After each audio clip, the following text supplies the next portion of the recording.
नमः शिवाय। हेलो दोस्तों, आज के वीडियो में बताऊंगा अनंत चतुर्दशी का व्रत एवं पूजन विधि कैसे करें, इसकी कथा और कहानी क्या है। इन सारी बातों को जानने के लिए मेरे साथ वीडियो के अंत तक बने रहें।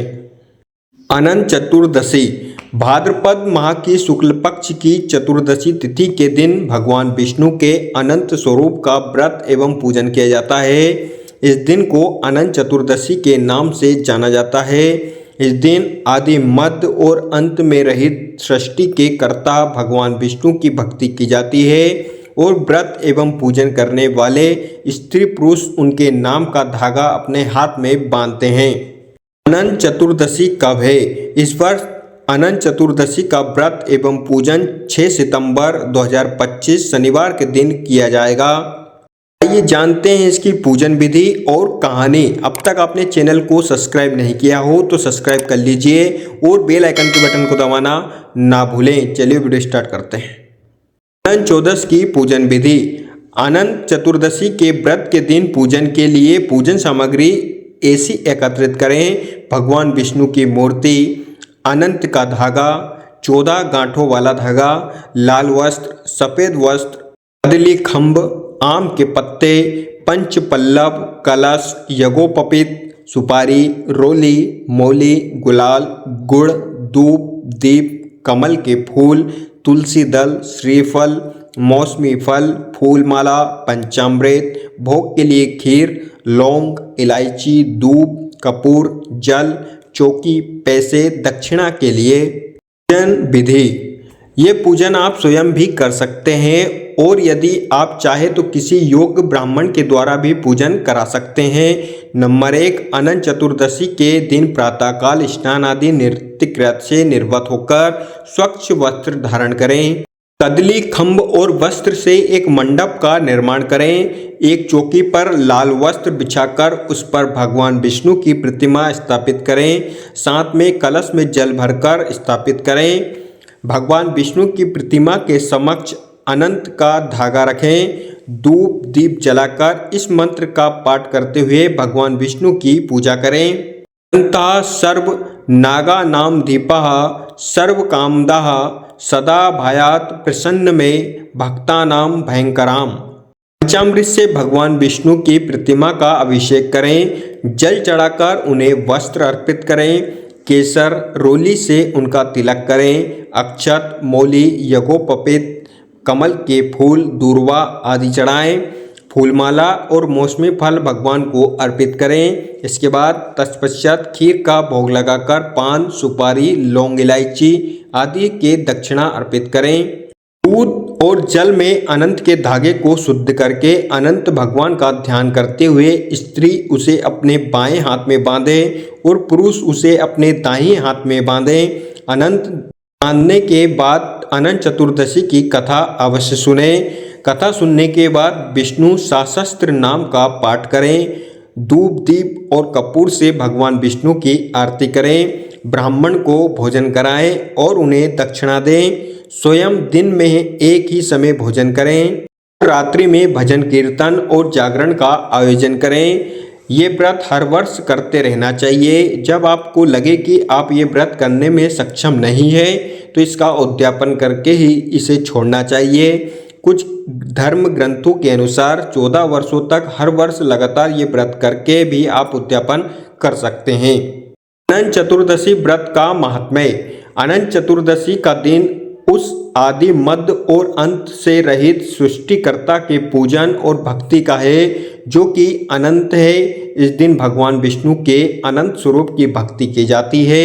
इस दिन जो 14 ग्रंथि का धागा बांधा जाता है उसके विषय में ये मान्यता है कि उसमें भगवान अनंत विद्वान रहते हैं। उनकी 14 गांठों का 14 लोकों का प्रतीक माना जाता है। जो भी मनुष्य अनंत के इस धागे को अपने हाथ पर बांधता है उसके सभी कष्टों का अनंत भगवान हर लेते हैं। उसे बहुत शुभ फल प्राप्त होते हैं। अनंत चतुर्दशी का व्रत एवं पूजन करने वाले साधक को समस्त भौतिक सुखों की प्राप्ति होती है। उसके सभी रोगों का नाश हो जाता है। उसे आरोग्य की प्राप्ति होती है। वंश की वृद्धि होती है। घर परिवार में सुख समृद्धि बनी रहती है, अपार धन धान्य की प्राप्ति होती है, संतान सुख की प्राप्ति होती है, मान प्रतिष्ठा के साथ ऐश्वर्य और वैभव की वृद्धि होती है, शत्रुओं का नाश होता है और साधक को हर स्थान पर विजय प्राप्त होती है, सभी मनोकामनाएं पूर्ण होती है और अंत में मोक्ष की प्राप्ति होती है। अनंत चतुर्दशी की कथा। एक बार नैमिषारण्य तीर्थ पर पुराणों के जानने वाले श्री सूत जी महाराज अपने शिष्यों और अन्य ऋषियों मुनियों की श्रीमद् भागवत कथा सुनाते हुए बोले, हे ऋषियों, जरासंध की मृत्यु के पश्चात महाराज युधिष्ठिर ने विशाल राजसूय यज्ञ का आयोजन किया। उस यज्ञ में दूर दूर से भारतवर्ष के बड़े बड़े राजा महाराजा सम्मिलित हुए। पांडवों द्वारा बसाया गया नगर इंद्रप्रस्थ बहुत ही सुंदर था। उसका वैभव और स्थापत्य देखते हुए बनता था। पांडवों के लिए असुरों के शिल्पी मय दानव ने बहुत ही सुंदर भवन का निर्माण किया था। उसमें भवन में कई ऐसी विशेषताएं थी जो उस भवन को देखने वालों को भ्रम में डाल देती थी। उसमें जहां पर अग्नि प्रज्वलित होती दिखती थी वहां सब कुछ सामान्य होता था। जहां जल होता वहां स्थल होने का आभास होता और जहां स्थल होता वहां जल होने का भ्रम होता। ऐसी विशेषताएं वाले उस भवन को देखने के लिए दुर्योधन भी गया। उस भवन की भव्यता और सौंदर्य को देखकर विस्मित हो गया। एक स्थान पर जहां जल था परंतु स्थल होने का आभास होता था, वहां वो जल में गिर पड़ा और उसे ऐसी अवस्था में देखकर द्रौपदी को हंसी आ गई और उसने दुर्योधन को अंधे का पुत्र अंधा कह दिया। द्रौपदी द्वारा किए जाने वाले इस अपमान से दुर्योधन तिलमिला उठा और उसे पांडवों और द्रौपदी को अपमानित करने और उसने उसके राज्य छीनने की इच्छा से पांडवों को हस्तिनापुर आकर दूत जुआ खेलने का निमंत्रण दिया और उस चौसर के खेल में कपट पांडवों का राज्य छीनकर उन्हें दास बना लिया और महारानी द्रौपदी को जीतकर उन्हें दासी कहकर अपमानित किया और उसके चीरहरण का प्रयास किया। उस समय द्रौपदी के सम्मान की रक्षा स्वयं भगवान श्री कृष्ण ने की थी। उसके बाद पांडवों को 12 वर्ष का वनवास और 1 वर्ष के अज्ञातवास का प्रण निभाने के लिए कहा गया। एक सम्राट से महाराज युधिष्ठिर एक वनवासी बन गए थे। उनका समस्त वैभव उनके पास से चला गया। वो अपने भाइयों और रानी द्रौपदी के साथ वन में रहने लगे, विवश हो गए। और एक बार जब भगवान श्री कृष्ण उनसे भेंट करने के लिए गए तो उन्होंने दुखी होकर उनसे अपने मन का सारा हाल कहा और उनसे उपाय पूछा कि कैसे उनकी समस्त परेशानियों का नाश हो सकता है। कौन सा ऐसा व्रत और पूजन है जिसके करने से उनका खोया हुआ मान सम्मान राज्य प्राप्त हो सकता है। तब भगवान श्री कृष्ण ने उन्हें अनंत चतुर्दशी के व्रत का विधान सुनाया। श्री कृष्ण ने कहा, हे धर्मराज, अनंत भगवान का व्रत एवं पूजन करने से आपकी समस्त परेशानियां और दुखों का नाश हो जाएगा। जो कुछ भी आपने खोया है वो पुनः आपको प्राप्त हो जाएगा। आपकी सभी मनोकामनाएं पूर्ण होगी। ये कहकर भगवान श्री कृष्ण ने उन्हें अनंत चतुर्दशी की व्रत विधि बताकर उनको कथा सुनाई। अति प्राचीन काल में सतयुग के समय एक ब्राह्मण हुआ करता था। उसका नाम सुमंत था। उसका विवाह वरिष्ठ गोत्र में उत्पन्न हुई भृगु की सुंदर कन्या से हुआ। विवाह के बाद उसके उत्तम गुणों वाली कन्या का जन्म हुआ। उन्होंने उसका नाम सुशीला रखा। सुशीला की अल्पायु में उसकी मां का स्वर्गवास हो गया। तब उसके पिता सुमंत का दूसरा विवाह कर्कशा नाम की कन्या से हुआ। कर्कशा स्वभाव से बहुत ही दुष्ट थी और वो सुशीला के प्रति द्वेषपूर्ण भाव रखती थी। कर्कशा अपने पति से भी प्रतिदिन झगड़ा किया करती थी। समय के साथ सुशीला की आयु बढ़ती गई और वो विवाह के योग्य हो गई। उसके रूप और गुणों की चर्चा सुनकर वेदों के ज्ञाता मुनियों में श्रेष्ठ कौंडिल्य ऋषि सुमंत के पास पहुँचे और सुशीला से विवाह की इच्छा लेकर आए। कौंडिल्य ऋषि ने सुमंत से उसकी पुत्री सुशीला विवाह उनके साथ करने के लिए कहा। सुमंत ने खुशी के साथ अपनी पुत्री का विवाह कौंडिल्य ऋषि के साथ कर दिया। अपनी पुत्री को विदा करते समय उसे कुछ देने की इच्छा से सुमंत अपनी पत्नी कर्कशा से कहा तो उसने घर के सारे पुराने सामान और बारात के खाने के लिए, रास्ते के भोजन के लिए रात का बचा भोजन बांध दिया। ये सब सुशीला ने देख लिया। उसको ये देखकर बहुत दुख हुआ। उसे लगा कि जब उसके ससुराल वालों को ये सब पता चलेगा तो उसका कितना अपमान करेंगे, उसे उसका तिरस्कार भी सहना पड़ेगा। ये सोचकर उसके मन में आत्महत्या का विचार आया और जब मार्ग में सब एक नदी के किनारे रुके तो सुशीला नदी में डूबकर आत्महत्या करने के विचार से पहुंची। उसने देखा कि वहाँ पर बहुत सी स्त्रियां कोई पूजन कर रही है। सुशीला ने उन स्त्रियों से पूछा कि आप लोग ये क्या कर रही हो।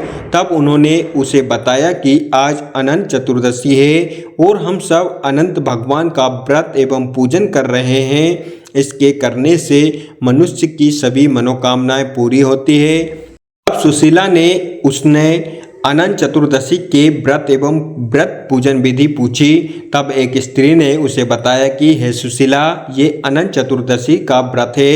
इससे भगवान विष्णु के अनंत स्वरूप का व्रत एवं पूजन किया जाता है। पूजन के बाद 14 ग्रंथि वाला धागा शुद्ध करके स्त्रियां अपने बाएं हाथ और पुरुष अपने दाएं हाथ में बांधते हैं। इस धागे को बांधते समय अनंत भगवान से प्रार्थना करें कि हे अनंत देवता, आप इस संसार रूपी सागर से मुझे पार लगाओ, मेरा उद्धार करो। आपका बारंबार मेरा प्रणाम है। फिर सूत्र को अपने हाथ में बांधे और अनंत भगवान को ध्यान करें। तब सुशीला ने वही व्रत का संकल्प किया और पूजन करके अपनी बाईं बाह पर 14 ग्रंथि युक्त सूत्र धागा बांधा और अनंत भगवान से प्रार्थना करी, हे प्रभु, आप तो सब जानते हैं। आज मेरे ससुराल वालों के समक्ष मेरी और मेरे पिता का लाज रखो। मैं आपसे यही मांगती हूँ। ये ध्यान करके जब सुशीला वापस उसी स्थान पर पहुँची तो उसके पति ने उससे पूछा कि वो कहाँ गई थी। तो उसने कहा कि आज अनंत चतुर्दशी है और मैं नदी के किनारे अनंत भगवान का पूजन करने गई थी। इधर उसके बारात के सब लोग आनंद से भोजन कर रहे थे। वहाँ भोजन में तरह तरह के पकवान थे। सब ने सुशीला के परिवार की प्रशंसा करी। तब सुशीला ने अनंत भगवान का आभार व्यक्त किया और अपना व्रत पूर्ण किया। जब वो अपने ससुराल पहुंची तो उसे अनंत चतुर्दशी के व्रत का महात्म्य का पता चला। उस व्रत के प्रभाव से उसके परिवार में सुख समृद्धि बढ़ने लगी और धन्य धान से उसका घर परिपूर्ण हो गया। उसका जीवन सुखमय हो गया। एक बार उसके पति की दृष्टि उसके हाथ पर बंधे सूत्र पर पड़ी तो उसने सुशीला से पूछा, ये क्या है और तुमने इसे क्यों बांध रखा है। तब सुशीला ने कहा, हे स्वामी, ये अनंत भगवान का सूत्र है। मैं अनंत भगवान का व्रत करती हूँ और उन्हीं की कृपा से आज हमारे पास धन आदि सब कुछ है। सुशीला की ऐसी वचन सुनकर कौंडिल्य ऋषि अहंकारवश अनंत सूत्र को तोड़कर जलती हुई अग्नि में फेंक दिया। सुशीला ने तुरंत अनंत सूत्र को आग से निकाला और उसे दूध में डाल दिया। अनंत सूत्र का इस प्रकार अपमान करने से कौंडिल्य ऋषि पर अनंत भगवान रुष्ट हो गए और इसके कारण उसका समस्त ऐश्वर्य समाप्त हो गया। घर जल गया, धन चोरी हो गया, घर परिवार में कलह होने लगा और उनका स्वास्थ्य भी खराब रहने लगा। तब उन्होंने अपनी पत्नी सुशीला से कहा, अचानक ये क्या हो गया, हमारा सारा धन वैभव नष्ट हो गया। तब सुशीला ने ये कहा कि सब अनंत भगवान उसके सूत्र के अपमान का कारण हुआ। तब कौंडिल्य ऋषि को अपनी गलती पर पश्चाताप हुआ और उसका प्रायश्चित करने के लिए वो तप करने लगे और अनंत भगवान के दर्शन की इच्छा से वन चले गए। वन में पहुंचकर कौंडिल्य ऋषि इधर उधर घूमकर सबसे अनंत भगवान के विषय में पूछने लगे। वन में उन्होंने एक फलों में लदा पेड़ देखा जिसमें कीड़े पड़े हुए थे।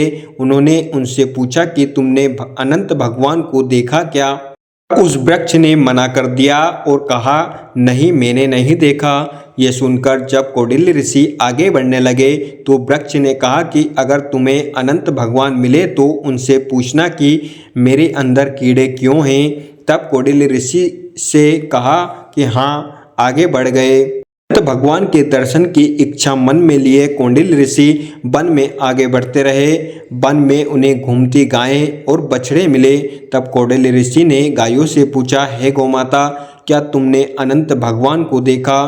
तब उस गाय ने भी मना कर दिया। कौंडिल्य ऋषि को एक बैल मिला, उससे भी उन्होंने वही प्रश्न किया तो बैल ने भी मना कर दिया। उससे आगे उन्हें 2 पुष्यकन्या मिली, उसने भी उन्हें वही सवाल किया, उन्होंने भी वही उत्तर दिया जो उनसे पहले सबने दिया। इस प्रकार कौंडिल्य ऋषि वन में आगे बढ़ते रहे। जो उन्हें भी मिलता वो वही प्रश्न पूछते, क्या आपने अनंत भगवान को देखा है? परंतु किसी से भी संतोषजनक उत्तर ना पाकर वो बहुत दुखी हुए और उसने अपने प्राण त्यागने का निश्चय किया। तब उन्होंने आत्महत्या का प्रयास किया। तभी अनंत भगवान एक ब्राह्मण के रूप में प्रकट हो गए। कौंडिल्य ऋषि को लेकर एक गुफा के अंदर ले गए। उस गुफा के अंदर कौंडिल्य ऋषि को बहुत सुंदर लोक दिखा। वो चारों ओर एक दिव्य प्रकाश फैला हुआ था। वहाँ सभी प्रकार के लोग प्रसन्न थे। वहीं पर उन्हें अनंत भगवान के विश्व रूप के दर्शन हुए। एक दिव्य सिंहासन पर अनंत भगवान शंख चक्र गदा पद लिए गरुड़ के साथ विराजमान थे। भगवान के विराट रूप को देखकर कौंडिल्य ऋषि ने उनकी स्तुति करी और अपनी गलतियों के लिए क्षमा मांगी।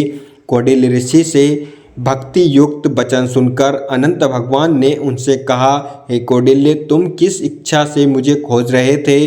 तुम भय मुक्त होकर मुझसे अपने मन की बात कहो। तब कौंडिल्य ऋषि ने कहा, हे प्रभु, मैंने अज्ञान और अहंकार के कारण आपका अपमान किया और आपके अनंत सूत्र को अग्नि में फेंक दिया। इसके कारण मेरी सारी संपत्ति नष्ट हो गई, मेरे परिवार में अशांति हो गई, मेरी मान प्रतिष्ठा धूमिल हो गई। मैं अपनी गलती की क्षमा प्रार्थना लेकर आपके दर्शनार्थ आया हूँ। आपके दिव्य स्वरूप के दर्शन पाकर मेरा जीवन धन्य हो गया। प्रभु, मैं आपसे अपने अपराध के लिए क्षमा मांगता हूँ और मेरे जीवन में सब कुछ पहले जैसा कैसे होगा, इसका उपाय भी कृपा करके बतलाइए।